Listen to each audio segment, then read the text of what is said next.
Bonjour à tous, aujourd'hui je reprends ma casquette de maîtresse cacahuète, mais maîtresse à l'école, pour vous parler du conseil. Voilà, le conseil de classe, c'est quelque chose que je pratique depuis le début, depuis ma toute première année, et même depuis mon année de stage, parce que mon mémoire c'était justement porté sur le conseil avec les mots contre les mots, donc les mots MOTS contre les mots MAUX. Donc voilà, donc c'est vous dire que le conseil c'est quelque chose que je connais depuis longtemps, que je mets en pratique depuis longtemps en tout cas. Et donc ça a beaucoup évolué en 15 ans. Donc pour moi, le conseil c'est surtout la base de toute pédagogie coopérative. C'est lui qui permet la gestion de la classe. Mais on a beau avoir beaucoup de conseils qui se passent dans les classes, je pense que la première chose à faire quand on met en place le conseil dans sa classe, c'est de s'interroger sur sa posture d'enseignant. Parce qu'en effet, il est nécessaire de lâcher prise sur son pouvoir. Le conseil de classe, c'est donner le pouvoir aux élèves. Alors, évidemment, il y a des règles, il y a un cadre, mais on doit avant tout leur faire confiance pour leur donner le pouvoir des choses qu'ils peuvent décider. Alors évidemment, le maître, la maîtresse a son droit de veto. Hein, si tous les enfants votent qu'on jette Émile dans le fleuve à côté parce qu'il fait que nous embêter, évidemment que l'enseignant va s'arrêter et va arrêter les choses et va mettre son veto. Pour pouvoir le laisser aux enfants, parce que l'idée aussi c'est que la présidence devient une présidence d'enfants pour qu'on lâche, nous justement en tant qu'enseignants, les rênes. Donc ça veut dire que faut que ce soit quelque chose qui est très cadré, qui est très structuré, qu'on a toujours les mêmes rubriques, qui est limité dans le temps. Dans ma classe, c'est entre 45 minutes et 1 heure, pas moins. Et ça peut faire plus. Et voilà, on a toujours les mêmes rubriques et c'est quelque chose de sécurisant pour les enfants. Ils savent qui pourront parler, ils savent ce qu'il y a à faire dans ce conseil. Pour pouvoir donner la présidence, j'ai aussi fait des fiches guides avec des mots-clés qui permettent aux enfants de dire la même chose. Et c'est rassurant à la fois pour celui qui préside et c'est rassurant aussi pour tous ceux qui sont en face de lui en tant qu'élève. Et pour moi aussi. Donc dans chaque conseil, il y a 3 rubriques essentielles. Donc il y a les problèmes, il y a les informations, demandes, propositions. Tout ça, c'est regroupé en une chose. Et puis les félicitations, remerciements qui sont très très importantes et qui sont importantes notamment en fin de conseil pour aider aussi à la digestion de ce conseil. Donc les problèmes, attention à ne pas aussi s'enliser dans les problèmes. Dans mes débuts, j'avais fait des boîtes à problèmes où les enfants mettaient pendant toute la semaine leurs doléances. Je me suis retrouvée une semaine avec 93 soucis à gérer, donc c'était compliqué. Donc au fur et à mesure, entre les conseils, j'en ai fait de la grande section jusqu'au CM2, il faut apprendre à les gérer. Il y a des choses qui peuvent se faire selon les niveaux, soit une fiche d'inscription, soit une fiche, un cahier de doléances, une boîte, plein de choses. Là maintenant, moi en cycle 3, le conseil a lieu 1 fois par semaine. Et donc je pense que les enfants sont capables de retenir dans leur tête les choses qui sont importantes pour eux et ils peuvent attendre 1 semaine. Alors, bien entendu, il y a des urgences qui sont traitées en dehors du conseil. Mais l'idée aussi, c'est que les problèmes qui arrivent au conseil, en fait, ont perdu de leur futilité. C'est-à-dire que s'ils arrivent encore au conseil après 1 semaine, c'est que vraiment il y a de l'importance et il y a de l'urgence pour certains. Ça nous permet aussi de passer toutes les histoires de jeux de bac à sable, les jeux de il m'a lancé du sable, il m'a ceci, il m'a cela, qui sont finalement oubliés au bout d'1 semaine. Les jeux de t'es ma copine, je suis plus ta copine aussi, qui sont très chronophages et qui en fait, sur le moment c'est très important, c'est très grave, et puis 1 semaine après ça ne l'est plus. Donc ça permet aussi de faire un tri et de faire décanter. C'est important aussi aux enfants qui se rendent compte que il y a des choses en fait qui sont importantes et qu'on doit gérer, et puis d'autres, aujourd'hui c'était pas ça, mais demain ce sera mieux.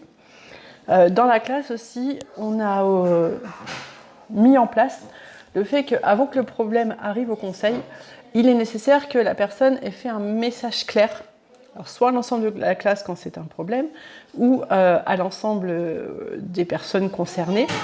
Et c'est quand ce message clair n'a pas été entendu que finalement ça vient au conseil. En gros, ça veut dire je t'ai prévenu, t'as pas voulu m'écouter, bon bah là du coup on en parle tous ensemble et en grand groupe pour trouver une solution et pour que ça s'améliore. Généralement, le message clair qui est entendu au conseil, il est bien entendu et il est bien respecté.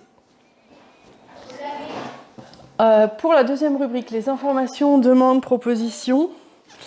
Alors ça, c'est les rubriques nécessaires pour faire avancer la classe. Très souvent, mais moi, c'est ma première rubrique, c'est la première chose dont on parle, pour être sûr qu'on aura le temps d'en parler et que le conseil ne soit pas juste un étalage des problèmes.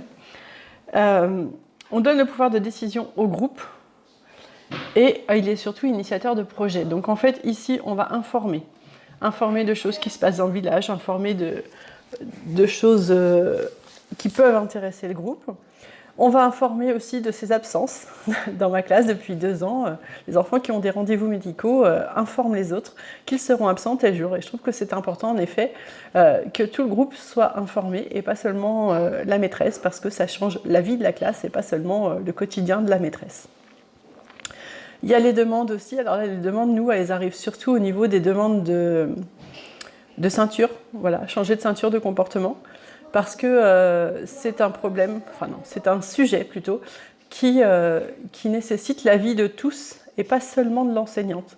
C'est-à-dire que quand, comme j'ai déjà expliqué dans mes ceintures de comportement, vous pourrez aller voir la vidéo, voilà, toutes les personnes sont concernées et peuvent valider une ceinture de comportement. L'enseignant n'est pas le seul, n'est pas le chef de cette classe en fait. Il en est le garant, il en assure la sécurité, mais il n'est pas le décideur de tout. Et donc, c'est important aussi que ça passe par là. Et puis, des propositions de projets, de participation à des concours, d'organisation du projet de classe découverte, notamment. Donc, voilà. Donc, tout ça, ça passe dans cette rubrique-là. Et puis, on a aussi la rubrique félicitations, remerciements. Alors, c'est important que les efforts, en fait...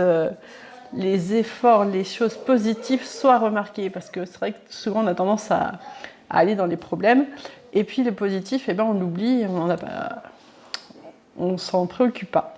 Donc la rubrique félicitations remerciements est importante. On remercie parce qu'on a reçu de l'aide, on remercie parce que un problème s'est éclairci, on remercie quelqu'un qui nous a présenté un livre qu'on a apprécié, on félicite les camarades pour leurs efforts, pour nous avoir aidés. Enfin, voilà. Et c'est important aussi de s'entendre dire ces choses-là, ces choses qui sont constructives. Et surtout, c'est un moment qui fait du bien. Et c'est important de finir le conseil avec un moment qui fait du bien. C'est contrairement aux problèmes, en fait, parce que les problèmes, quelquefois, le moment peut être réellement très inconfortable. Il y a des larmes qui peuvent sortir. Donc c'est important aussi d'avoir cette soupape à la fin, de se dire il y a une félicitation, il y a quelque chose, on repart sur quelque chose de bien plus léger. Maintenant, l'organisation dans la semaine. J'ai tout testé. J'ai testé le lundi, j'ai testé le vendredi, j'ai testé le jeudi, j'ai testé le mardi parce que j'ai été quelques fois absente de ma classe le mardi. Voilà, donc il y a des pour et des contre, il y en a partout. Personnellement, le vendredi, j'aime moins parce que je trouve que en fait, toutes les décisions, les bonnes décisions qui ont été prises le vendredi, eh bien, on les met pas en place tout de suite en fait. On est obligé d'attendre le lundi. Et quelquefois, le lundi, on a un petit peu oublié ce qui a été décidé. Un inspecteur m'avait conseillé de le faire le lundi. J'ai fait le lundi aussi, mais le lundi, on avait aussi d'autres moments de temps de parole. Et finalement, la journée était beaucoup orale et c'était pas facile à gérer. Donc là, maintenant, je l'ai mise pour le moment, ça me convient, le jeudi en fin d'après-midi. Puis que le jeudi, on a déjà le vendredi pour mettre en place les décisions qui ont été prises et le lundi, finalement, ça continue. Et puis, on est quand même dans la fin de semaine qui permet encore d'avoir des critiques, etc. à faire.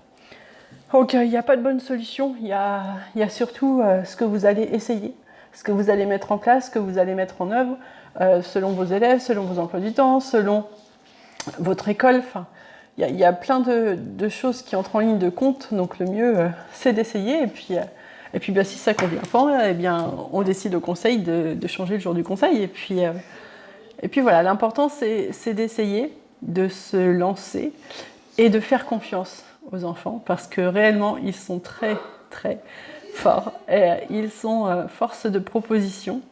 Voilà, petite anecdote de cette année, j'ai interdit dans ma classe en début d'année les crayons personnels. Voilà, parce qu'il y en avait plein qui étaient par terre, on marchait dessus, on les écrasait, etc. Et donc, finalement, j'ai interdit, mais voilà, mes filles avaient besoin d'avoir leurs crayons, leurs paillettes, leurs machins, leurs trucs. Et eh bien, elles ont utilisé le conseil pour réussir à obtenir ce qu'elles voulaient.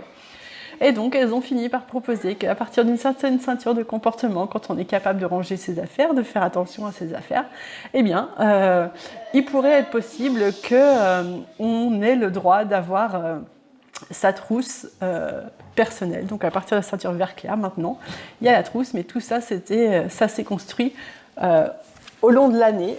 Et parce que j'avais des élèves très, très motivés par le fait d'avoir leurs affaires personnelles, qui ont utilisé la loi de la classe pour arriver à leur fin de la manière la plus légale, sans dictature. Et voilà, donc on a aussi choisi la destination de la classe découverte avec ceux qui étaient pour, ceux qui étaient contre, un système de vote par points. On présente plein de choses. On est en train aussi, voilà, pour chercher des financements, eh bien, on propose des idées, on cherche, on met en œuvre, et puis une fois qu'on a mis ça, voilà, est-ce que ça continue, est-ce qu'on continue pas, comment ça se passe, mais voilà, tout ça, ça s'en discute en groupe, et c'est pas la maîtresse qui fait. La maîtresse, elle est dans la classe, au même titre que tous les élèves, et ça, moi, j'y tiens. Je n'ai jamais fait classe sans faire un conseil, et je crois que je pourrais pas, en fait.